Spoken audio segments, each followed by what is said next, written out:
What is going on, everybody? Michael LaRocco here. Today, I kind of wanted to just talk about how to use content and especially stories to pretty much just meet your clients where they are in their head and shift their limiting beliefs so that way they are in a mindset where they can actually make the purchase. So, I've been talking a lot about stories lately, and I talk about stories because stories are pretty much like the lifeblood of human interaction. Throughout the day, every time you pretty much talk to somebody, it's a story. There's a middle, or there's a beginning, there's a middle, and there's an end, and that's how every single story is.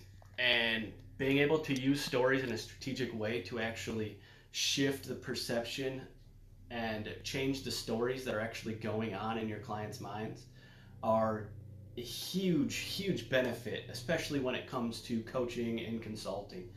Because a lot of people, they don't know that there's something wrong.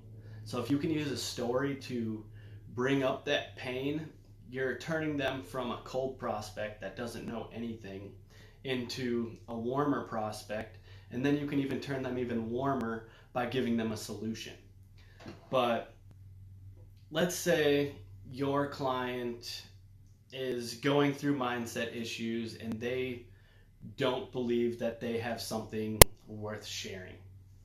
Um, so you could use a story, something that was going on in your own head, like, hey, I when I was first starting my business, I had this story just going on over and over and over again in my head. And that story was that I'm not special. I'm not good enough at something. I'm not likable enough. I'm not interesting enough, and nobody wants to see my content. Nobody wants to hear what I have to say. But then as I started publishing and putting content out there, I started to realize that people don't give a shit who is behind the camera or in front of the camera in this case. People care about about the value that you're giving them, about the pretty much the mindset shifts that we're talking about, because that is the biggest value you can actually give somebody, is to making them believe that they are good enough. And you could just talk about another time where you heard a story, same exact thing. What you're telling them is you heard a story, and just listening to the journey that this person went on of self-discovery, you were able to shift your own mindset beliefs and go out there and publish all the content, and now you have a huge following. Like, I used to think that I personally was not likable. I had a lot of friends growing up. I went to 10 different high schools, so it was really hard to build a relationship that lasted throughout the time when I left the school. So really, it was like every 4 months I'd be leaving a school, starting another one, and all the relationships I had were just done. And then I'd go on to the next school, and I'd have to start all over again. And just going through that made me really, it made it made it extremely difficult to even just want to build a relationship with somebody, because I figured, in 3 months, what's the point? It's going to be nothing. So that's really one mindset shift that I had to overcome myself. I don't know if any of you have had to overcome that. If you have, definitely let me know in the comments. And it's every single negative mindset you have can be switched around. But it all comes down to the stories that you are playing on in your head. And it's same with your clients. If you can understand the stories that are going on in their head, and you can meet them at that exact spot in the story, and then use a new story to really change what's going on in their head, then you have all the power that you need to do exactly what you're there to do, and that is to help them. As I believe it was the Story brand, they talked about how you are not the hero in your journey. or in your client's journey. I talked about this in an earlier live that I did because it's huge. You're not the hero in your client's journey. You are simply the guide. You are the person that meets them there and brings them to their final destination so that way they can be the hero and break out. And then next thing you know, what do? They become the guide now because they were once the hero. And it's an ongoing cycle. And if you can really implement that into your marketing strategy, into your content strategy, then your brand will explode. I have a few notes here, and I like brushing up on my content marketing skills, so I always go through a few different courses. And 4 steps to a content funnel is: one is creating interesting and relevant content. That is meeting them exactly where they are in their business, figuring out what pains they have, figuring out what they truly desire and where they want to go. And then you publish content optimizing for conversion. So this will be pretty much just optimizing content, giving them value, and then at the end of each content being, hey, if you're looking to expand on this knowledge, go check out this blog.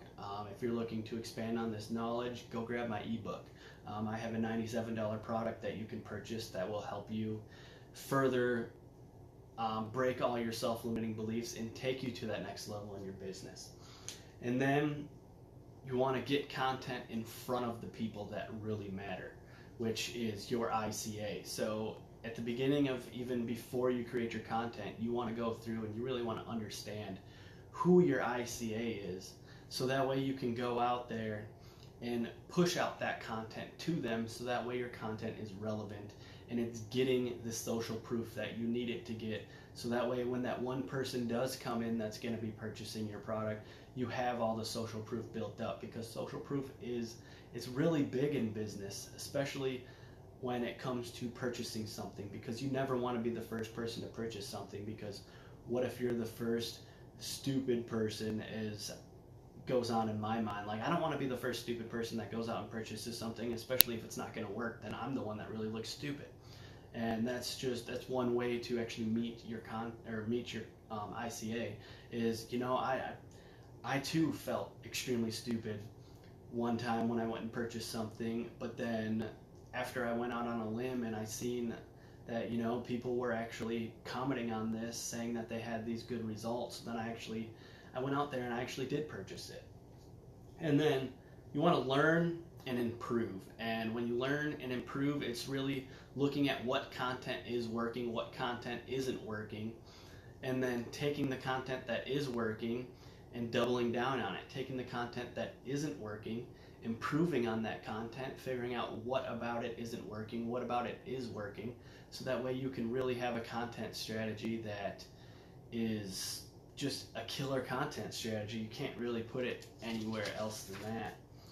And the reason I personally believe content is extremely huge, this is a quote by HubSpot, is organic search leads with content. Like if somebody is like a YouTube video or something like that, somebody that's providing value up front, they have a 14.6% close rate versus a 1.7% with more outbound leads. So if you're using content to attract people to your landing page, to your website, to your offer, then you're going to have a 14.6% closing rate. But let's say you aren't doing that, you're just maybe doing cold calls, maybe sending out cold emails, cold messages on Facebook, LinkedIn, you're going to have a 1.7% closing rate, which is, it's a huge difference. I mean, just think about it. You're talking to 100 people. Out of that 100 people, you're going to be closing about 14 people if you're using content to actually attract them into your funnel. But if you're actually going out there and doing it every 100 people, you're going to be getting about 1 3/4 of people. So 200 people, you might get 3 or so people. And with the other one, 200 people, you're going to be getting about 29 people. And it's an extreme difference when it really comes to how valuable content is. And that's pretty much everything that I wanted to talk about today on content. And really just go out there, figure out where your clients are, figure out what stories are going on in their head, and figure out how you can use old stories about stuff that either happened to you, happened to your clients, just so that way you can use stories that are already going on in their head, and then use new stories about what happened when people found your services. So that way you can actually show social proof in your stories itself. That's why testimonials are extremely, extremely valuable. And Dan Henry, he made 7 figures on his course, pretty much almost all from testimonials, because he sat his students down and he did little interviews on Zoom, and then he cut them down and used the answers that he got for the questions that he asked as testimonial videos, and it was extremely powerful. So you guys have a great rest of your day, and hustle hard, hustle smart, and as always, go make an impact.